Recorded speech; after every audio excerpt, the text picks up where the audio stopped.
Indonesia sedang menanggung malu di panggung dunia. Bukan karena gagal dalam teknologi, bukan karena kalah dalam olahraga, melainkan karena sesuatu yang lebih mendasar, kejujuran akademik. Ada laporan global yang menempatkan Indonesia sebagai negara terburuk kedua di dunia dalam hal ketidakjujuran akademik, tepat di bawah Kazakhstan.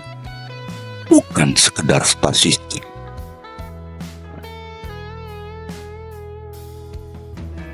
Itu adalah tamparan keras bagi bangsa yang pernah didirikan oleh orang-orang yang berpikir jernih, logis, dan penuh keberanian intelektual. Dunia justru memperingatkan kita di dalam kondisi yang betul-betul memalukan, bahwa kejujuran intelektual Indonesia itu nomor 2. Kita unggul di bidang ketidakjujuran intelektual.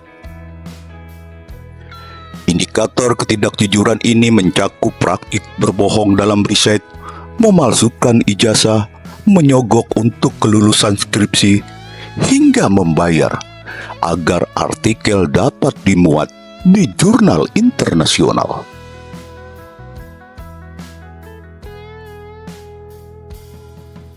Indonesia didirikan melalui pertengkaran pikiran yang menunjukkan adanya otentisitas pada para pendiri bangsa. Namun disayangkan, tradisi berpikir kritis yang kini seolah memudar. Setiap kali ada orang yang berpikir kritis, dianggap sebagai musuh pemerintahan. Setiap kali ada orang yang berpikir radikal, dianggap hendak menjual bangsa. Menunjukkan hilangnya tradisi kejujuran dalam berargumentasi.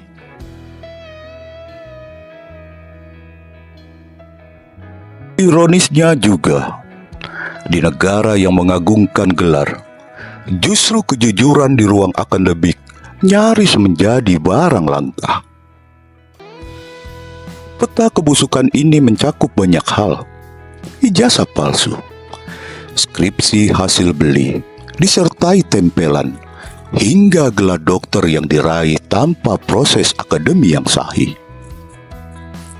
Tak hanya mahasiswa biasa, tetapi juga mereka yang duduk di puncak kekuasaan. Bahkan di institusi-institusi pendidikan tinggi, seperti UI dan UGM, kini ikut tercoreng. Apa kata Tan Malaka? Tujuan pendidikan itu untuk mempertajam kecerdasan, memperkukuh kemauan, serta memperluas perasaan. Tapi lihat hari ini, pendidikan telah direduksi menjadi panggung tertitis sosial, bukan alat perjuangan dan pencerahan. Banyak pejabat publik memburu gelar tanpa isi.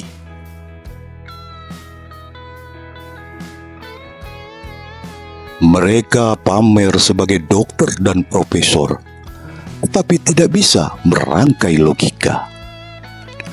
Kosakata kosong, kesimpulan ngawur, dan alergi terhadap kritik menjadi wajah utama dari kaum elit akademi gadungan. Fenomena ini sebagai festival of stupid. Ketika para intelektual palsu berkeliling sambil memamerkan gelar, kita harus berani bertanya, di mana keberanian berpikir dan kejujuran ilmiah para pendidik sejati?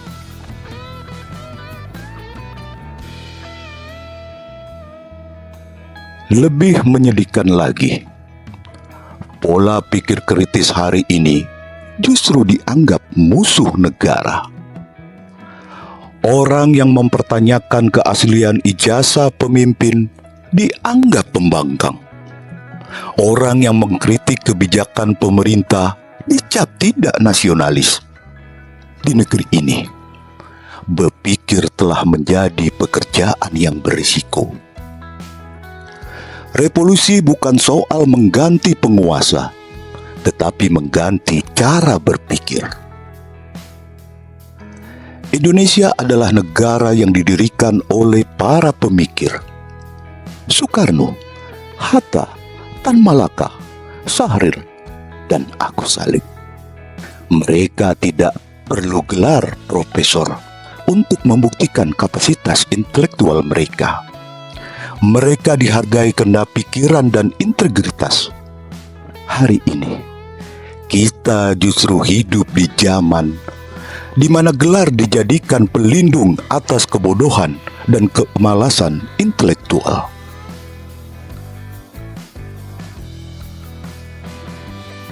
Kurikulum yang menanamkan kejujuran sejak dini, mulai dari pendaftaran sekolah hingga pembuatan skripsi, tesis, dan disertasi.